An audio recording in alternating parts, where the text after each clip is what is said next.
Mock का एक ही solution है। देखो मैं बार बार एक बात बोलता हूँ, मैंने आपको चाकू वाला एग्जांपल दिया था ना, मैंने क्यों दिया था? क्योंकि वो असली चाकू कहीं ना कहीं मैं भी था उन लोगों के बीच में। प्री के पहले मैंने 1000-1500 मॉक कम से कम दिए होंगे, ठीक है। 1000 से 1100 मॉक मुझे एग्जैक्टली ध्यान है कि 1100 मॉक मेरे काउंट पर हैं कि हाँ मैंने उतने काउंट किए हैं, और जो नहीं काउंट किए वो अलग ही बात है, ठीक है। 1100 मॉक मैंने कम से कम दिए हुए थे इतना प्री के पहले, ताकि वो 1100 मॉक मुझे धीरे धीरे धीरे धीरे बढ़ाकर लेकर गया। सबसे पहला मॉक का स्कोर मुझे आज भी याद है 67 के करीब में था, और सबसे आखिरी मॉक याद है 200 में 200 भी थे, ठीक है। तो ये आप प्रैक्टिस से ही लेकर आओगे, जितनी ज्यादा प्रैक्टिस करोगे ना आप उतने रफ्तार में उतने तरीके से। पहली बार क्या होता होगा आप लोगों के साथ, आप लोग नोटिस करते होंगे, जब पहली बार आपने मॉक दिया होगा ना तो आपका एक सेक्शन ही रह जाता होगा, आप कोई 3 सेक्शन कंप्लीट कर पाते होगे। जब पहली बार मॉक देना शुरू किया होगा कि आपका मैथ हो रहा है, इंग्लिश हो रहा है, आपका रीजनिंग छूट जा रहा है, कोई एक टॉपिक पहले छूटता है, फिर धीरे धीरे क्या होता है कि आप बनाना मॉक को शुरू करते हो, सवाल देना शुरू करते हो, सॉल्व करना, फिर आपका किसी ना किसी सब्जेक्ट में टाइम कम पड़ जाता है। या तो मैथ्स में आपके 15 नंबर आएंगे या 20 नंबर आएंगे, कुछ सवाल रह जाते हैं, या इंग्लिश कभी ना कभी रह जाएगा। तो पहले तो जो एक प्रॉब्लम होती है वो ये होता है टाइम का कम पड़ना। फिर मॉक को धीरे धीरे देना शुरू करते हो, फिर बाद में पता चलता है कि स्कोर नहीं बढ़ रहा, टाइम तो हो रहा है, स्कोर नहीं बढ़ रहा। ये होती है मॉक की दूसरी। 3 तरह की बीमारी होती है मॉक में। पहली बीमारी समय का कम पड़ना, दूसरी बीमारी मॉक में स्कोर नहीं आता, समय तो है लेकिन स्कोर नहीं बढ़ रहा है, और तीसरी बीमारी जो होती है, ठीक है सर समय भी है, स्कोर भी आ रहा है, लेकिन इसको और आगे बढ़ाएं तो बढ़ाएं कैसे? 140 तो आ रहा है, 160 170 पे ले जाएं तो ले जाएं कैसे?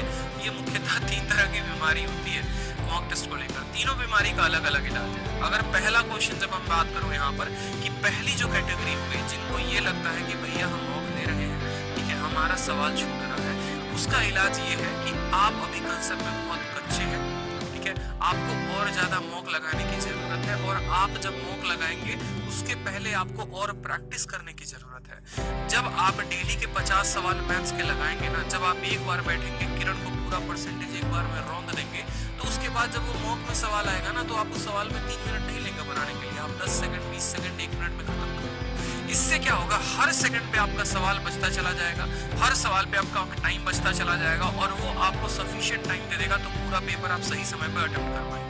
अब रीजनिंग में आपको पता ही नहीं है फिगर को काउंट कैसे करते हैं, 1 मिनट के सवाल को 4 मिनट लगा दे रहे हैं। तो जब रीजनिंग में आप 4 मिनट लगा रहे हैं अगर एक सवाल में, तो वो आपका कहीं ना कहीं आगे चल के मैथ में भी ज्यादा समय बर्बाद करवाएगा और इंग्लिश में भी करवाएगा, और आपका जो है ओवरऑल टाइम कम पड़ जाएगा। तो टाइम कम एक ही शर्त पे नहीं पड़ सकता है, जब आप जब भी पढ़ते हैं, जहां से भी पढ़ते हैं, उसको अच्छे से प्रैक्टिस करेंगे।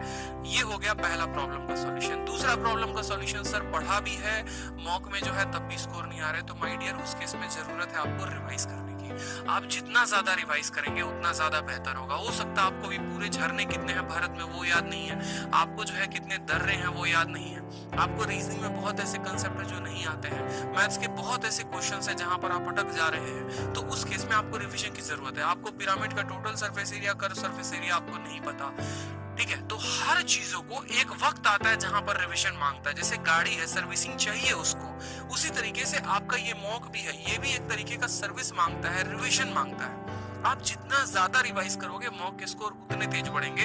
और तीसरी वाली कैटेगरी भी हो गई, वो भी यही हो गई जहां पर वो कहते सर 140 आ रहा है, 160-70 नहीं आ रहा। उस केस में मेरे भाई आप ये तो समझ लो कि आपका सिलेबस कंप्लीट है। औरों को जो लगेगा 70% कवर करने में, आप 70% कवर करके बैठे हो, आपको जो मेहनत करना है वो 30% में। थर्ड कैटेगरी वाले स्टूडेंट ये काम करें। कौन से कैटेगरी वाले? जिनका नंबर जो है वो आ तो रहा है लेकिन पढ़ नहीं रहा। उस केस में जो है आप कुछ चीजें नहीं पढ़ो। नया कहने का मतलब जो चीजें आपने पहले से बचपन से पढ़ रखा है वो पढ़ने की जरूरत अब नहीं है, उनकी बस रिवीजन करनी है। नया बस ऐसे पढ़ो कि जीके में जो हो गए, हो सकता है कुछ और वन लाइनर्स याद करने की आपको जरूरत है, ठीक है। कुछ और जो है वो स्टैटिक्स याद करने की जरूरत है, जहां पर सवाल आ जा रहा है, कोई ऐसा पॉइंट, कोई ऐसा कॉर्नर से सवाल आ जा रहा है जो आपको पता ही नहीं, आप गलती कर रहे हो, तो आपके नंबर नहीं बढ़ रहे। आपके साथ ऐसा होता होगा ना कि कभी आपके रीजनिंग में 50 आ गए तो कभी मैथ में आ गए, लेकिन दोनों में साथ साथ 50 है, ऐसा पॉसिबल नहीं है। तो इसका सॉल्यूशन एक ही है कि जो क्वेश्चंस आपके गलत हो रहे हैं उन क्वेश्चंस को खासकर पहले कंप्लीट करो, उनको छोड़ो मत। उनको ये मत सोचो कि यार इससे बस एक ही सवाल आता है, बस एक ही 2 सवाल आता है, नहीं कंप्लीट कर लो, क्योंकि यहाँ फायदे ना करके ये मेंस में सीधा का सीधा आपको फायदा पहुंचाएगा। तो ये 3 तरीके से हर स्टूडेंट, अब आप बोलते हो सर मॉक की स्ट्रेटजी बताओ, मेरे भाई अलग अलग तरह की बीमारी है तो एक ही दवा कैसे दी जा सकती है? अलग अलग तरीके के प्रॉब्लम है। किसी का प्रॉब्लम ये है नंबर नहीं बढ़ रहा, किसी का प्रॉब्लम ये है कि सर रिविजन कर लिया, पूरा कर लिया सर, टाइम कम पड़ रहा है। तो अलग अलग प्रॉब्लम्स है। अभी सभी प्रॉब्लम्स पे हमें काम करना पड़ेगा उसके अकॉर्डिंग, ठीक है। दूसरा, जब मॉक देते हैं शुरू से एक स्ट्रैटेजी रखें कि पहले मुझे इंग्लिश खत्म करना है, फिर उसके बाद जीके खत्म करना है, फिर रीजनिंग, फिर मैथ, मतलब कैलकुलेटिव पोर्शन एक साथ और नॉन कैलकुलेटिव पोर्शन एक साथ। क्योंकि 60 मिनट के अंदर कितनी बार आप अपने दिमाग को स्विच करोगे? तो वो स्विच करने की भी एक कैपेसिटी होनी चाहिए ना, कि अचानक से जो है हम पढ़ रहे रीडिंग कॉम्प्रिहेंशन से कैलकुलेशन पे आ गए, कैलकुलेशन से इसमें चले गए। ये सब जो है ऐसी मत गलती करो। एक तो कि प्रैक्टिस जो है उस टाइम पर करो जिस टाइम पर एसएससी पेपर लेती है, 10 बजे, 1 बजे, 5 बजे, शायद ये 3 टाइम होते हैं। मॉक में अभी ये 3 टाइम पर पेपर दो।